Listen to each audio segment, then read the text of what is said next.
오늘 우리에게 주신 말씀은 룻기 3장 14절에서 4장 6절까지 말씀입니다. 룻기 3장 14절에서 4장 6절까지 말씀 제가 봉독하도록 하겠습니다.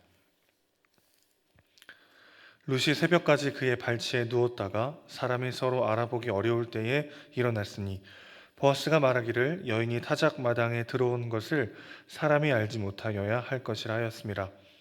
보아스가 이르되 내 겉옷을 가져다가 그것을 펴서 잡으라 하매 그것을 펴서 잡으니 보리를 6번 되어 룻에게 지워주고 성읍으로 들어가니라.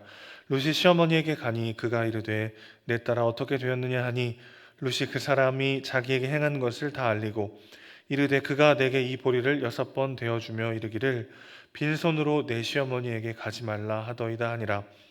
이에 시어머니가 이르되 내 딸아 이 사건이 어떻게 될지 알기까지 앉아 있으라. 그 사람이 오늘 이 일을 성취하기 전에는 쉬지 아니하리라 하니라. 보아스가 성문으로 올라가서 거기 앉아 있더니 마침 보아스가 말하던 기업 물을 자가 지나가는지라. 보아스가 그에게 이르되 아무개여 이리로 와서 앉으라 하니 그가 와서 앉음에 보아스가 그 성읍 장로 10명을 청하여 이르되 당신들은 여기 앉으라 하니 그들이 앉음에 보아스가 그 기업 물을 자에게 이르되 모압 지방에서 돌아온 나오미가 우리 형제 엘리멜렉의 소유지를 팔려함으로 내가 여기 앉은 이들과 내 백성의 장로들 앞에서 그것을 사라고 내게 말하여 알게 하려 하노라. 만일 내가 물으려면 물으려니와 만일 내가 물으지 아니하려거든 내게 고하여 알게 하라. 내 다음은 나요 그 외에는 물을 자가 없느니라 하니 그가 이르되 내가 물으리라 하는지라.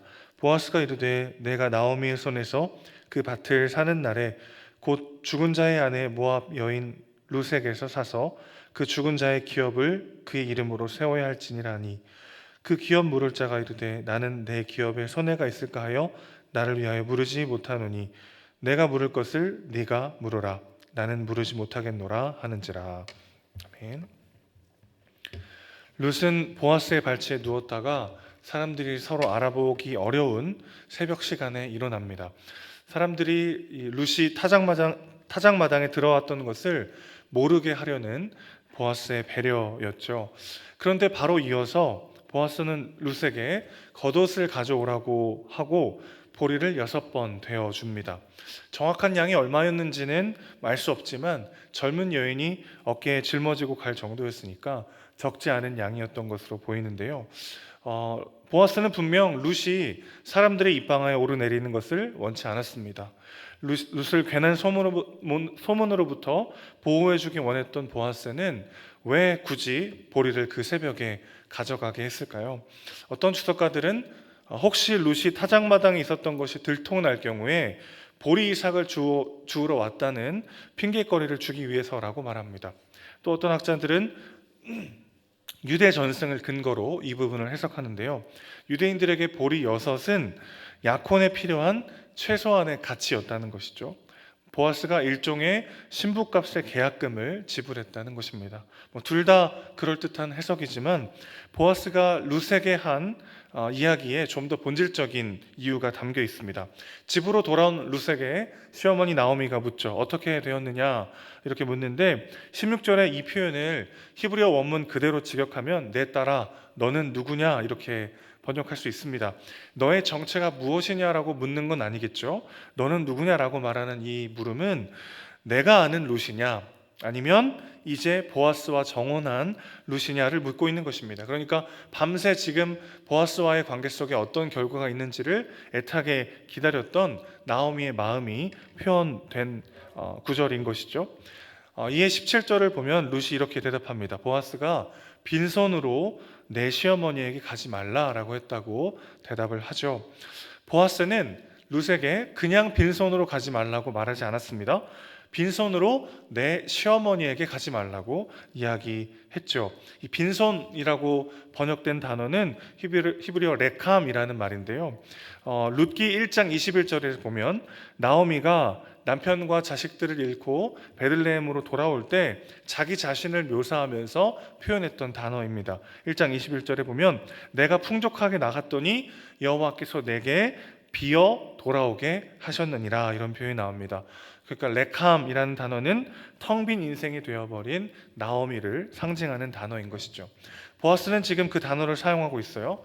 레캄이 된 시어머니에게 레캄으로 가지 말라, 이렇게 이야기하는 것이죠. 텅 빈 나오미에게 텅 빈 손으로 가지 말라라고 말하고 있는 것입니다. 그래서 그 새벽에 보리를 준 것이죠. 보아스로 인해서 나오미가 더 이상 텅 빈 인생이 되지 않을 것임을 지금 암시되고 있는 것입니다. 나오미의 텅 빈 삶이 채워지기 시작한 것을 우리는 보게 되는 것이죠. 남편을 잃고 두 아들을 먼저 보냈던 아무런 소망 없는 인생이었던 나오미를 하나님은 잊지 않으셨습니다. 텅 빈 가슴으로 하나님께 돌아온 그녀를 하나님은 긍휼히 여기시고 결국 그녀를 채우시고 회복시키시는 것을 보게 되는 것이죠. 나오미가 이방 땅에서 남편과 아들들을 잃었을 때 얼마나 절망적이었을까요? 그녀의 인생이 다 끝난 것처럼 느껴졌을 것입니다. 이제 아무런 소망도 없고 그야말로 텅 빈 인생이 된 것 같았을 것 같아요. 얼마나 수많은 밤을 후회와 자책으로 보냈을까요? 그때 기근이 아무리 심했어도 이 이방 땅으로 오지 말았어야 되는데 그런 자책감도 들었을 것 같고요. 심지어 이스라엘 백성 중에 며느리를 보지 않고 괜히 이방 여인들과 결혼시켜서 내가 이런 어려움을 겪는 것은 아닌가, 별의별 생각들이 다 들면서 자괴감에 빠지기도 하고 도저히 빠져나올 수 없을 것처럼 보이는 절망의 감옥 속에 갇혀 있기도 했을 것입니다. 그러나 그것이 끝이 아니었다는 것이 중요합니다. 하나님이 그녀를 그와 같이 버려두지 않으셨다는 것이죠. 그녀는 남편을 잃었고 자녀를 잃었지만 자기 자신을 스스로 포기했을지 모르지만 하나님은 그녀를 포기하지 않으셨습니다. 사랑하는 성도 여러분, 하나님은 우리를 절대 포기하지 않으십니다.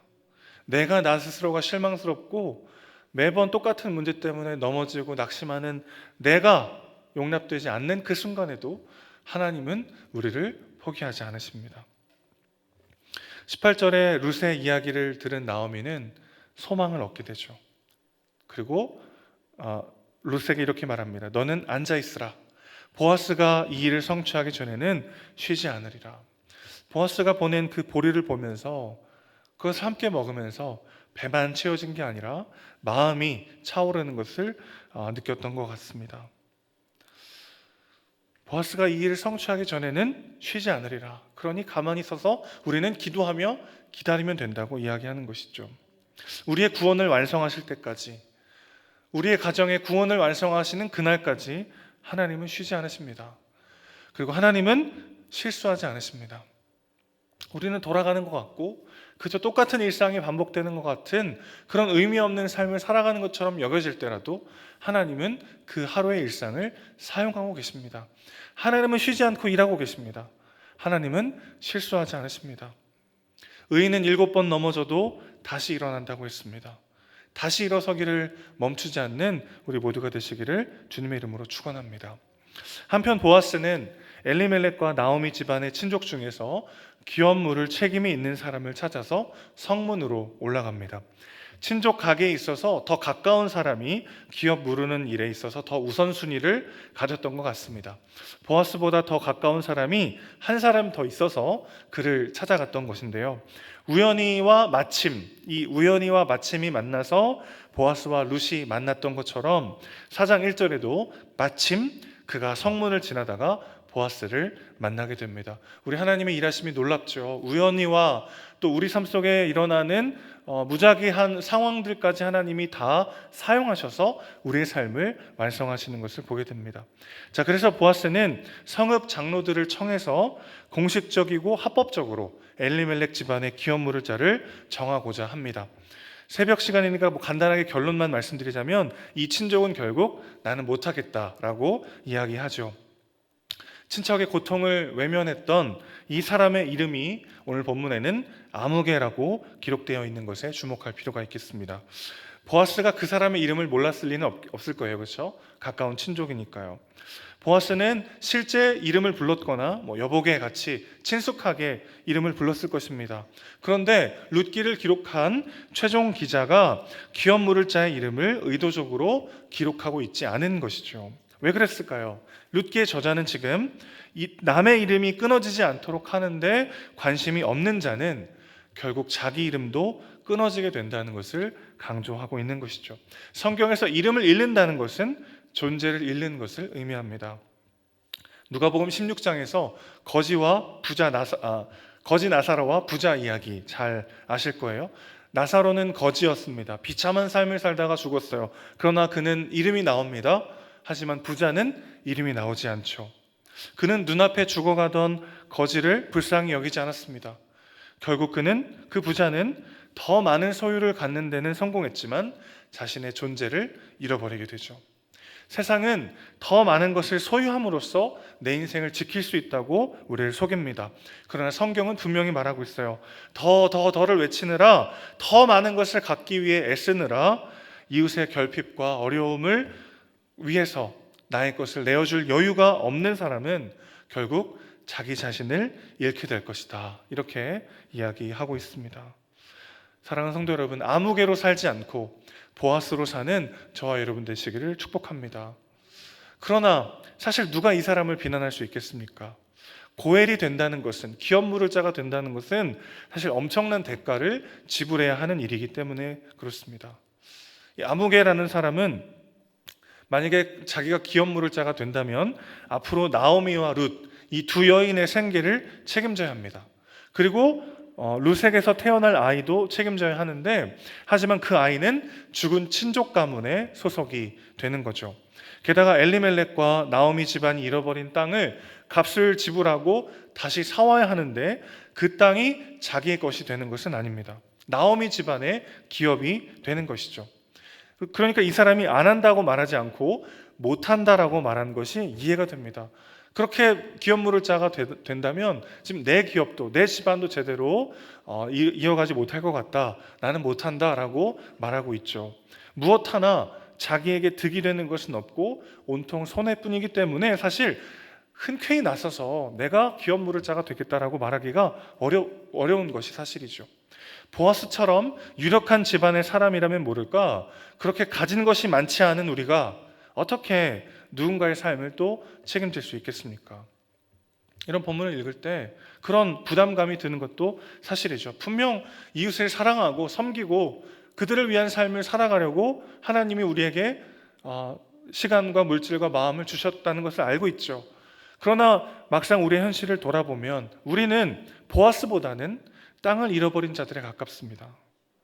남의 아들, 딸들을 먹여주고 재워주고 키워주는 것은 상상도 못할 만큼 내 아들, 내 자녀들 키우는 일로 벅찰 때가 많이 있죠. 가정을 위해서, 자녀를 위해서 나는 없어지는 것 같은, 내 이름을 잃어버린 것 같은 삶을 살고 있는 것이 현실이기도 합니다. 그래서 하나님은 우리에게 보아스보다 위대한 고엘을 보내주셨습니다. 나오미보다 어떻게 보면 훨씬 더 기업 물을 자가 필요한 우리에게 하나님은 하나님 자신을 우리에게 친히 고엘로 내어주셨죠. 그분이 우리의 상급이고 우리의 기업이며 우리를 기르시고 먹이시는 우리의 아버지가 되어주셨습니다. 지치고 힘든 일상 때문에 나를 잃어버리셨습니까? 진정한 안식을 누릴 나만의 땅이요, 나만의 공간이 없어서 쉼을 빼앗기셨습니까? 그리스도께로 오십시오. 그분이 우리의 고엘이십니다. 보아스가 보낸 보리를 받고도 나오미가 다시 소망을 얻었다면, 하나님이 보내신 그리스도를 오늘 우리가 다시 한번 진정으로 만난다면 세상이 줄 수 없는 소망과 기쁨과 새 힘과 능력을 경험하게 될 것입니다. 그럴 때 우리는 비로소 아무개가 아니라 보아스로 오늘을 주어진 삶을 살아내게 될 줄로 믿습니다. 우리에게 오셔서 우리를 채우시고 우리의 삶을 인도하시는 그 주님과 동행하며 담대히 아무개가 아니라 또 한 사람의 보아스로 주어진 삶을 살아내는 저와 여러분 되시기를 주님의 이름으로 축원합니다. 하나님 아버지, 오늘도 우리의 삶을 돌아봅니다. 텅 빈 것 같은 우리의 현실과 나의 이름을 잃어버리고 나의 삶을 이어나가기도 버거운 현실의 짐이 우리를 짓누를 때가 있음을 고백합니다. 그런 우리가 다시 일어날 수 있도록 우리를 끝까지 포기하지 않으시고 우리를 사랑하시며 완성하시는 하나님의 능력의 손이 우리를 붙잡고 있음을 기억하기를 소망합니다. 그 손만이 우리를 붙잡고 있는 것이 아니라 하나님이 친히 우리의 고엘 되어 주셔서 그리스도를 우리에게 보내주셨습니다. 주님 안에서 우리가 다시 태어났습니다. 내가 누구인지를 경험하게 되고 우리 삶의 의미가 무엇인지를 발견하게 됩니다. 그리스도 안에서 나는 온전히 나로 살아내고 너를 살려내는 또 다른 삶의 모습으로 나아갈 수 있게 될 줄로 믿습니다. 그리스도 안에서 아무개가 아니라 보아스로 오늘 하루를 살아갈 수 있도록 주님 우리의 몸과 마음을 주관하여 주시옵소서. 우리 사랑이시고 주인이신 예수님의 이름으로 기도합니다. 아멘.